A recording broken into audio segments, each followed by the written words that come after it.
So hey guys, it's Ziont again. Final Fantasy VII. There's a lot I can probably say about this game that's wrong with it.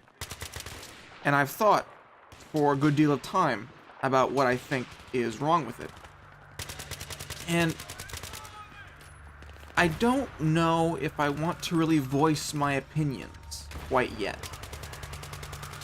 Mainly because while I have played it maybe 30 times from start to finish, it's been a few years since I've played it. Longer than any of the other Final Fantasies, in fact, for whatever reason. So, I'll give my opinion on what I can remember here. But know that I've just downloaded it on PC because Square Enix re-released it for the PC as a download because people have been clamoring for a remake for a long time. So I think what I'll do instead of saying what's bad about the game itself is what's bad about the community that's surrounding the game and what Square has done to essentially milk the franchise. This is a point of contention for me, mostly because it's my favorite game ever. Not because it's the greatest game ever, which it might be, but because it was important in my evolution and my growth as a gamer. I've always been a little hesitant about the legacy of Final Fantasy VII and what it means for the community. Because a lot of vocal fans want Final Fantasy remastered and re-released as its own game, as Final Fantasy VII : some sort of re-release subtitle. And Square has been, I don't know if the word is hesitant, but they haven't done it. Instead, what they did is they expanded on the canon of the series. First, I think, with Advent Children, and then with the various mobile and portable games and Dirge of Cerberus and action figures and memorabilia, which is fine. Square is a company, they're a business, and they have to make money. And if people are clamoring for a particular product, and you have the ability to give them that product in another form, for what is essentially a lower cost to you, then by all means, you should do that. And I think that they are correct in releasing expanded canon, because the world of Final Fantasy VII is a very, very interesting one. It was the first game to try and bridge the gap between old world and new. You have the world of the Cetra and the Ancients, and then the world of the Mako Reactor and Shinra Company. And so in that sense, Final Fantasy VII not only is a technological step forward as far as 3D rendering is concerned, but it's also a story forward, because they're trying to say that with this game we're moving in a new direction. But I don't like the fact that a lot of the products they came out with in the extended canon were of such low quality. I remember seeing trailers for Dirge of Cerberus and thinking this is going to be a really cool game.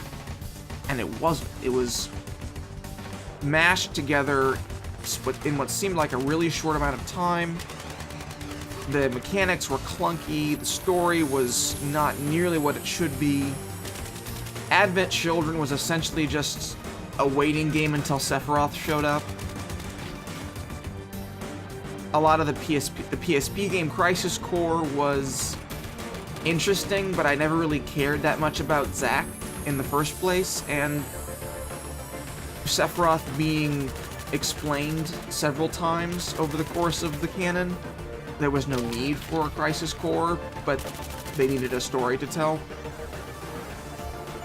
So, while I'm happy that Square feels strong enough in their product, and that they know that their product is in demand enough that they can put out these extra games,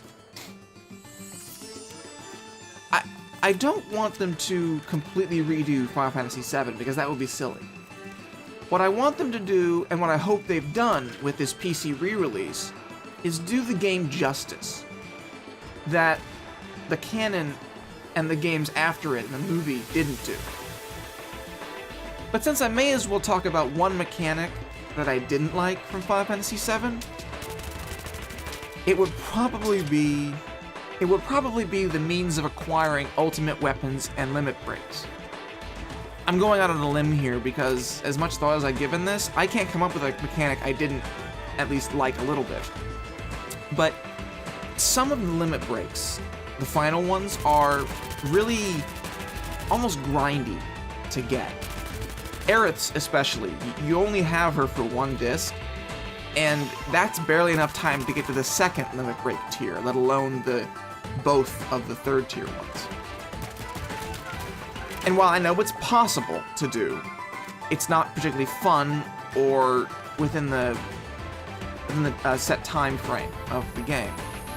And I think some of the other ones, like Tifa's final limit break, where you have to remember a piano solo, or Cid's, which I don't even remember. And then, of course, there's acquiring the ultimate weapons, which in Cloud's case requires you beating an optional boss. I think that could have used some work. But, again, because there's this nostalgia factor and this naivete that's still in my head about Final Fantasy VII, I can't come up with anything that doesn't work for me, really. I can nitpick a lot, but I feel like if I'm going to do this argument justice, I'd have to come up with something really worthwhile. So, if you don't mind me, I'm going to go play Final Fantasy VII for the umpteenth time, and I leave you with a bonus clip of a guy C4ing himself.